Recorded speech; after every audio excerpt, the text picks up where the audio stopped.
মনে করেন যে সৌদি আরব থেকে গিয়েছেন, যাওয়ার পরে ছুটির মেয়াদ শেষ হয়ে গেছে, তারপরেও আপনি আসতে পারবেন।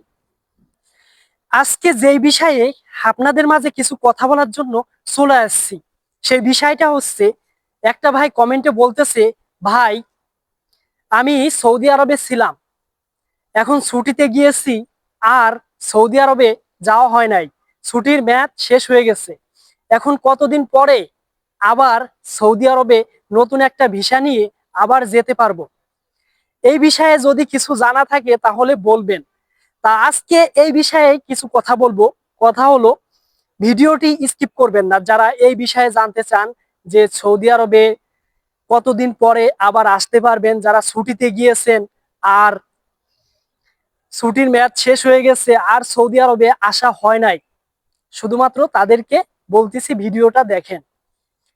যারা সৌদি আরব থেকে গিয়েছেন, ছুটি শেষ হয়ে গেছে, আবার ছুটি কাটিয়ে সৌদি আরবে আসা হয় নাই, এখন কতদিন পরে আবার আসতে পারবেন সেই বিষয়ে বলি।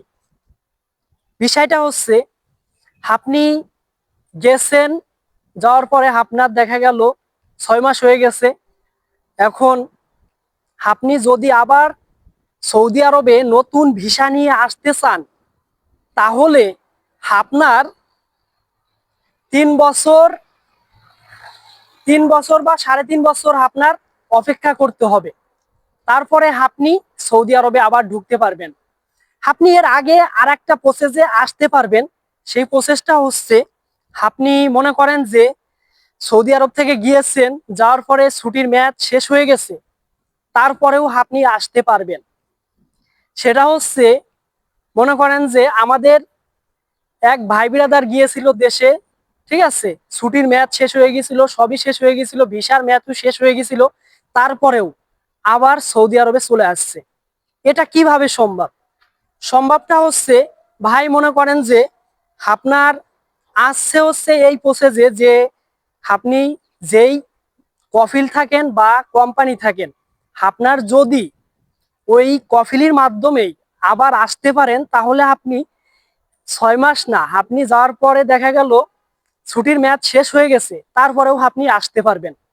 ঠিক আছে, আপনার মনে করেন যে যদি কোম্পানি থেকে যেয়ে থাকেন, দেখা গেল আপনার ভিসা আবার যদি কোম্পানি থেকে আপনার প্রসেস করে, তাহলে আপনি আবার আসতে পারবেন। ঠিক আছে, আমার এক ভাই মনে করেন যে একই সাথে কাজ করি, আপনার মনে করেন যে তারা আবার আসছে, অনেক দিন ঘুরছিল, আপনার দেখা গেল যে 1 মাস দেরি হয়েছিল, যেই কোম্পানি থেকে গেছে, আবার ওই কোম্পানি মনে করেন যে আবার ভিসার মেয়াদ বাড়িয়ে বা যে কোনো একটা প্রসেসেই আবার নিয়ে আসছে। এটা সম্ভব হচ্ছে, আপনি যে কফিলের থেকে যাবেন, ঠিক আছে, আপনাকে যদি তারা মন চায় তাহলে আবার আনতে পারবে। ঠিক আছে, তাছাড়া মনে করেন যে সরকারি আইন অনুযায়ী আপনার 3 বছর 3.5 বছর ওয়েট করতে হবে, তারপরে আপনি নতুন একটা ভিসা নিয়ে অন্য একটা ভিসা নিয়ে তাহলে আসতে পারবেন সৌদি আরবে। আর যদি মনে করেন যে যাওয়ার পরে আসতে চান, এই একটাই প্রসেস, সেটা হচ্ছে আপনি মনে করেন যেই কফিলির কাছ থেকে গেছেন বা দেখা গেল যে কোম্পানির কাছ থেকে গেছেন, তারা যদি চায় তাহলে আপনাকে আনতে পারবে, তাছাড়া কোনো উপায় নাই। ঠিক আছে, এই বিষয়ে তো জানলেনই।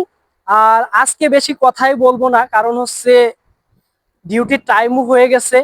ঠিক আছে, এই বিষয়টা অনেকের জানবার চাইছে, তার জন্য আজকে জানালাম। আপনারা সবাই ভালো থাকবেন, সুস্থ থাকবেন।